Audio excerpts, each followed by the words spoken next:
تیسری جو مالی آفات ذکر فرمائی، مالی آفات میں سے پہلا فقر و فاقہ۔ فقر و فاقہ یہ مالی آفت ہے کہ مال و دولت انسان کے پاس نہیں ہے تو انسان پر جو فقر و فاقہ آ جاتا ہے کہ 2 وقت کی روٹی نہیں ملتی ہے اور جب وہ جان کے لالے پڑ جاتے ہیں۔ اب یہ جب آزمائش آتی ہے تو اس کے اندر انسان جو ہے وہ پھر کہیں کا نہیں رہتا۔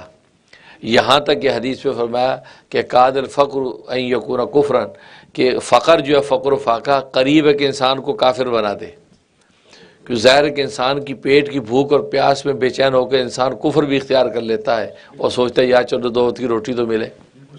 تو یہ فرمایا، تو یہ جو ہے وہ مالی آفت ہے۔ اور دوسری مالی آفت مالداری، کہ مال اتنا عطا کر دیا کہ وہ مال کے اندر جو ہے وہ جو سرکش ہو گیا۔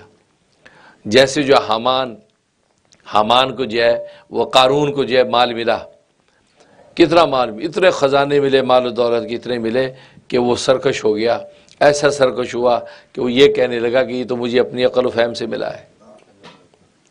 تو مدد سرکش ہو گیا۔ حضرت موسیٰ علیہ السلام جو ہے وہ جب اس سے زکوٰۃ مانگی تو کہا کہ زکوٰۃ کس بات کی، یہ تو میں نے اپنی عقل و فہم سے کمایا ہے، زکوٰۃ کس چیز کی؟ اب تو نے گویا کہ میرے پیسے بٹورنے کا ایک بہانہ بنا لیا کہ زکوٰۃ دو۔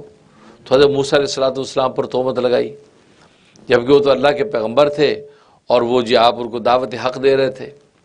تو وہ مال و دولت پھر انسان کو ایسا سرکش کر دیتا ہے کہ جیسے جو ہے وہ خود یہ قارون ہوا۔ اسی طریقے سے شداد اتنا جو سرکش ہوا کہ اسے جنت ہی بنا دی۔ جب وقت کے جو صلح اور نصحہ اس کو کہتے تھے یار آخرت کی تیاری بھی کر لو، جنت کا کام بھی کرو، کہتے کون سی جنت، کیسی ہوگی وہ؟ کہ جی ایسی ہوگی، چلو میں اپنی بنا لیتا ہوں، مجھے تمہارے رب کی جنت ہی نہیں چاہیے۔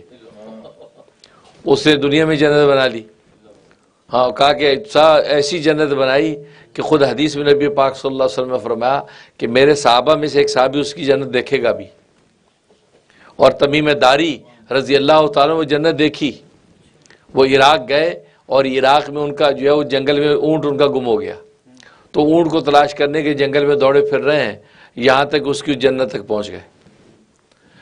اور وہ صبح کا وقت تھا، سورج طلوع ہو رہا تھا، سورج طلوع جب ہوا تو اس کی روشنی پڑ رہی تھی اس کے اوپر، اور اس کے حسن و جمال کا یہ عالم تھا جنت کا کہ جب وہ صحابی اندر داخل ہوئے ہیں اور اتنا حسن و جمال کا نظارہ تھا کہ وہ حسن و جمال کا نظارہ کتاب نہیں لا سکے، بے ہوش ہو کے گر گئے۔ اس سے اندازہ کریں کیسی جنت بنائی ہوگی اس نے۔ اسے تفسیر عزیزی میں لکھا ہے کہ 12 سال تک اس کی تعمیر ہوتی رہی، 12 سال تک، اور اس کو بنانے والے 1000 مستری تھے اور ہر ایک کے ساتھ جو ہے نا ہزار مزدور تھے۔ کتنی بڑی تعداد، اور دن اور رات شب و روز وہ کام کر رہے تھے، اندازہ کرو۔ اور 12 سال کے اندر وہ بھی مکمل ہوئی۔ ایسی جنت، وہ پورے ملک کے سونے چاندی خزانے لٹا دیے۔